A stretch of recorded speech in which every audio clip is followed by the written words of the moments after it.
Explicación del mundo espiritual de luz.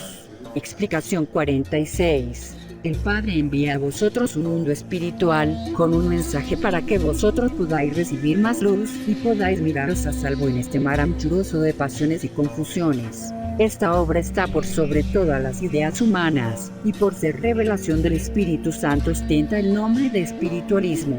Esta obra viene en este tercer tiempo a manifestarse en plena perfección, porque si el Padre en el primero y segundo tiempos hubo de representar su obra aún con cosas materiales, ahora, en el tiempo del Espíritu Santo, en el tiempo de la luz, ya no es menester que el Padre la represente de esa manera. En el primer tiempo el Padre os habló por medio de la naturaleza. Yod 30, 141. El mar que se abrió. Éxodo 14, 21 al 22. El desierto. Éxodo 16, 14, la 31. El agua que brotó de la roca. Éxodo 17, 6. La lucha de Israel contra sus adversarios para llegar a poseer la tierra prometida. Deuteronomio 28, 7. Fueron todas estas cosas parábolas, ejemplos materiales que encerraban un sentido espiritual profundo, grandes acontecimientos, fenómenos, señales y manifestaciones del Señor en aquel primer tiempo valiéndose de los elementos, de los hombres y de todas las cosas. Era esa la primera lección, la primera gran parábola para su pueblo. En el segundo tiempo realizó el Señor otra clase de milagros, pero más que los milagros que dieron vista al ciego, movimiento al paralítico, voz al mudo y vida al muerto. Lucas 7, 22. Fue la palabra de Jesús entregada en parábola, lo verdaderamente esencial de aquel tiempo. Mateo 13, 3. Él no materializó su palabra. Al momento de ser escuchada, no se comprendía su profundidad, mas el corazón y el espíritu la sentían, llegándose después a la comprensión. Para formar sus divinas parábolas, el Señor se inspiraba en un campo de trigo, en una higuera, en el mar, en un río, en un niño, en un rico avaro en la montaña. Tomaba él las cosas de la naturaleza y de los seres humanos, para darle forma a sus metáforas, que eran lecciones divinas, revelaciones profundas para todos los hombres.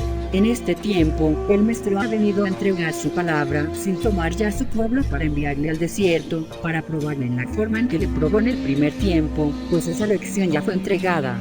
Ahora ha venido el Padre a entregar su palabra de una manera clara y llana a su pueblo, y a entregarle la tercera lección, lección que le hará comprender las anteriores, y que le llevará a la meta de la espiritualidad.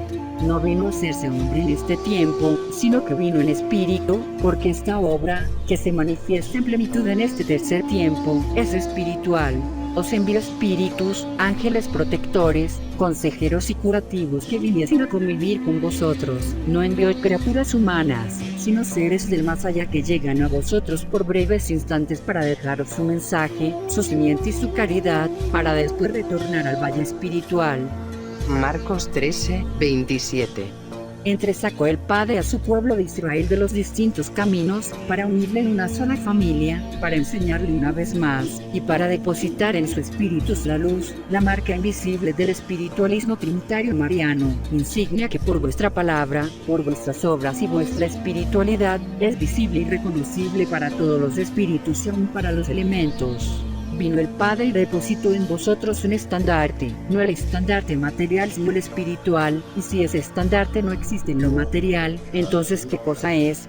Es un símbolo, es el estandarte de paz, unión y buena voluntad formado por vuestras obras, virtudes, pensamientos y palabras en la senda del cumplimiento, el estandarte que por órdenes del Padre ha de llevar Israel, el escogido del Señor, para bendición y paz de todos los pueblos de la tierra. Israel es el soldado del Señor, y como tal, ha recibido sus armas, que son una espada para su diestra y un escudo para su siniestra. La espada es símbolo del amor y el escudo es símbolo de la verdad. Y el Padre os convirtió también en labriegos, confiando las tierras, dándose el agua, la semilla, el azadón y la pala. Lucas 8, 5 al 15. ¿No habéis materializado estos símbolos? Porque habéis comprendido desde que fuisteis párvulos, que las tierras simbolizan el corazón humano, que la semilla es la palabra de Dios, que el asadón y la pala son la buena palabra, la oración y el trabajo, que el agua es la fragancia que brota de vuestro corazón, y el cuidado con el que cultivéis los corazones de vuestros hermanos, el celo con que veláis por aquellos, donde habéis sembrado para que vuestra labranza no se pierda. Mas si algunos de los símbolos que el Padre os ha revelado no los materializasteis, existen otros que sí habéis materializado. Por ejemplo, habéis materializado la cruz, ese madero en el que el Redentor fuera sacrificado en el segundo tiempo, madero que era destinado a los ladrones y criminales. Marcos 15, 27. La muerte en la cruz era la pena destinada a ellos, y los enemigos del Señor quisieron dársela a él por más afrentosa, para que muriera como ladrón. Mas él con su mansedumbre, con su amor y humildad, aceptó esa muerte que era deshonra en Israel en ese tiempo, e hizo ese madero símbolo, no de degeneración o de maldad, sino de redención, santificándole con su muerte, con su sacrificio, con su perdón y su caridad, y ahí, en esa cruz donde murieran tantos asesinos blasfemando y renegando, fue donde el Maestro abrió sus brazos, para abarcar simbólicamente al universo en un abrazo de infinito amor, y permitió que su costado se abriera. Juan 19, 34. Para que del manase el agua cristalina de su espíritu, con la que habría de calmar la sed espiritual de todos los hombres. Donde los otros maldecían, él bendijo y perdonó, y desde ese instante quedó la cruz como símbolo de la sangre divina, que es vida eterna, y ese símbolo quedó impreso en el corazón de todo su pueblo y de la humanidad. ¿Quién podrá borrar ese símbolo de vosotros? Nadie. Pero el madero material donde él expirara como hombre, por su voluntad, desapareció, nadie supo dónde quedó, y las entrañas de la tierra se abrieron para envolver el objeto, que había sido tan solo una representación del sacrificio divino. Os hacemos una vez más estas aclaraciones, hermanos, para que en vuestro corazón y en vuestra mente vaya penetrando cada vez más el conocimiento de la verdad, y entonces sepáis distinguir los símbolos espirituales revelados por Dios, de los símbolos materiales hechos por la mano del hombre, que son una mera representación o materialización de los verdaderos símbolos que se dan en lo espiritual. El Divino Maestro os ha puesto como meta inmediata la depuración de vuestras prácticas y costumbres dentro de la obra espiritualista trinitaria mariana. Es menester estudiar a fondo el sentido de la palabra depuración para poder llegar al triunfo, para tener éxito en las órdenes que el Padre os ha dado. ¿Qué necesitáis entonces? Explicaciones. Eso es lo que necesita el pueblo de Israel, pues enseñanzas ha tenido muchas, mas falta el estudio de ellas, ha faltado análisis y comprensión de la palabra del Señor. El pueblo necesita aclaraciones, análisis y estudio, para que por convicción, por conocimiento, se vaya despojando de todo cuanto sea innecesario y superfino, y adquiera así todo lo que a él corresponde, lo que debe llevar no en la carne sino en el espíritu. ¿Y cuál es el verdadero conocimiento de la obra del Señor?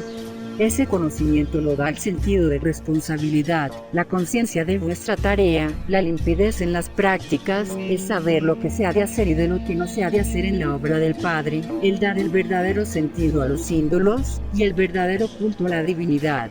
Si vosotros sois de los que ya comprendéis estas cosas, id corrigiendo a vuestros hermanos, mas hacedlo con caridad, idlos estimulando, impulsando e inspirando con vuestro buen ejemplo, para que ellos den cada día un mejor cumplimiento.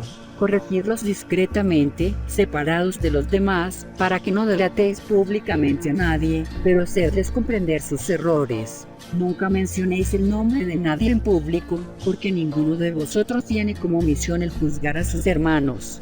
Corregid, sí, en términos generales, enseñad y depurad en lo general, hablad en porción, no particularicéis vuestra corrección ante la congregación, y si fuese necesario hablarle a uno solo, hacedlo privadamente, porque entre los 22 preceptos de Moisés, Jesús y Elías se encuentra aquel que os dice: no hablarás mal de tu hermano en público causando su deshonra. No solamente os concretéis a hablar de la ley, es ya el tiempo de tomarla para practicarla. Romanos 13, 7 al 9. Para poder triunfar en estos tiempos de caos y de lucha, y veréis cómo los unos y los otros iréis avanzando, saliendo de la rutina y del estancamiento. y en el futuro, cuando volváis vuestra mirada atrás, y veáis dónde estabais y dónde os encontráis, vuestra conciencia estará más tranquila y vuestro corazón estará más ardiente para entregar su cumplimiento espiritual al Maestro. Os dijo el Divino Maestro en una de sus cátedras, que en el segundo tiempo escogió 12 hombres a los que convirtió en sus discípulos. A ellos les hablaba con palabra tan alta y tan profunda, que las más de las veces no la acertaban a comprender lo que él les decía. Lucas 9, 45. Se reunían los discípulos a solas para deliberar acerca de qué cosa les quería enseñar el Maestro con tales cosas, y el Maestro les iluminaba, haciendo que a través de sus deliberaciones llegaran a la comprensión. Mas he aquí, hermanos, que en los últimos días de su estancia entre ellos, dejó al Maestro el sentido figurado y la parábola para hablarles claramente, y ellos, llenos de júbilo y de sorpresa, le decían: Señor, finalmente has hablado claramente y entendemos mejor todo cuanto nos dices. Juan 16, 29. Pero después de la partida del Señor, tanto lo que Él les hablara en sentido figurado y en parábola, así como lo que les hablara claramente en los últimos días, fue comprendido por sus discípulos. Recordaron fielmente todo aquello, porque con palabras de luz y fuego de amor, había todo quedado escrito en la conciencia y en el espíritu de cada uno. Así acontecerá entre vosotros en estos últimos tiempos, donde el Maestro os hablará claramente, sin necesidad de materializar ni vulgarizar su palabra, pero sí con una claridad que aún el postrero marrudo alcanzará a comprender. Después, a muchos les bastará una sola cátedra entregada en estos últimos tiempos, para llegar al conocimiento, a la fe y a la comprensión de la obra espiritualista trinitaria mariana, y todo lo que no comprendieron los primeros discípulos que han estado en la obra, en las últimas cátedras lo comprenderán. Lucas 13, 30. Evitad en el seno de vosotros todo lo que sea discusión o riña, crítica, burla o desgarro. Si otros os desconocen y os desgarran, dejad la causa al Padre. Que no os importen las pequeñeces, y si os llegaran a delatar en público, calumniar, o os niegan el saludo, no temáis, dejad la causa al Señor. Es hora de perdonar de todo corazón, es tiempo de dejar de lado toda crítica e inútil palabrerío, todo aquello que ha sido causa del fracaso, las caídas y la desunión del pueblo de Israel. Es tiempo de respetar la palabra del Padre, palabra que ha sido tan profanada y mancillada. Es tiempo para que vengan ya los hechos y para que venga el perdón. Mirad que el juicio se acerca, Dios viene en potencia y en plenitud a juzgar a su pueblo. Santiago 5, 8. Y si el rigor de su justicia ha sido inexorable para con el mundo que no ha conocido su palabra, ¿qué os espera a vosotros, pueblo, que habéis sido doctrinados, si os presentáis desunidos y sin amor ante él? ¿Qué va a ser de vosotros, espiritualistas, si os presentáis sin espiritualidad? ¿Le presentaréis acaso un culto tan imperfecto como el de las religiones, en vez de presentarle el culto espiritual que es el cumplimiento dentro de su obra? ¿Llegaréis unos cuantos como discípulos y los demás como párvulos? ¿Creéis que el Señor recibirá unos y otro no? Reconoced que en este momento todos tenéis errores, todos sois impuros, todos sois humanos e imperfectos, porque ninguno de vosotros ha alcanzado la verdadera espiritualidad. Así, mientras unos oyen no comprenden, mientras otros comprenden no practican, y otros más oyen y comprenden mas no sienten. Y aunque algunos ya comenzáis a practicar, ninguno ha llegado a la meta, y todos estáis en el camino de lucha, mas haced que vuestra lucha sea de amor, porque si en unos y en otros existen el odio y la mala voluntad, más os vale iros preparando para el juicio, id preparando vuestras fuerzas para resistir y soportar la prueba de Dios cuando Él os juzgue por última vez. Aquellos de vosotros que se levanten con el estandarte de la espiritualidad, pregonando la depuración, pugnando por el adelanto del pueblo de Israel y buscando su unificación, tienen una responsabilidad muy grande ante Dios y ante sus hermanos, porque tienen que sentir lo que hablan, y deben de comprender también, porque solamente así hará Dios que florezcan sus obras y sus palabras. El que solo comprenda y no sienta, no llevará esencia en su palabra, no tendrán vida sus obras, y es precisamente eso lo que el Padre os pide, vida y esencia, porque de vuestro espíritu es de donde Él espera que brote la fraternidad, que traerá la unificación del pueblo de Israel. Perdonadme si os hablo con cierta crudeza, pero todo aquel que se levante a conciencia en estos tiempos, ha de regocijarse que así le hable el mundo espiritual de luz, como en el primer tiempo os regocijabais con los profetas, cuando ellos se levantaban por las plazas y las calles gritando a voz en cuello, amonestando a Israel, exhortándole a la penitencia, al arrepentimiento, a la espiritualidad y a volverse a Dios. Su palabra era aparentemente dura, pero cuánto amor había en el fondo de esas palabras. ¿Por qué permitió el Padre que sus profetas hablaran con aquellas palabras cortantes y crudas? Porque solamente así se estremece el hombre, solo así se conmueve la fibra más dura del pueblo, y ve ahora, en este tiempo, cuánto reclamo hay en el Padre eterno, cuánta justicia encontráis en su palabra. Aun ante la inminencia de los tiempos de justicia venideros, Israel no se conmueve al escuchar la palabra de justicia del Padre. El pueblo llora tan solo por un instante, para después sumergirse de nuevo a su rutina. ¿Dónde quedó 1866 y dónde los años de Damián Oviedo? Lejos, muy lejos. Ved que 1950 ya está con vosotros. En aquellos tiempos estabais muy débiles, no comprendíais la realidad de la obra del Padre, y por ello se practicaba el materialismo, y había fanatismo, y mezcla de muchas cosas en la obra del Señor.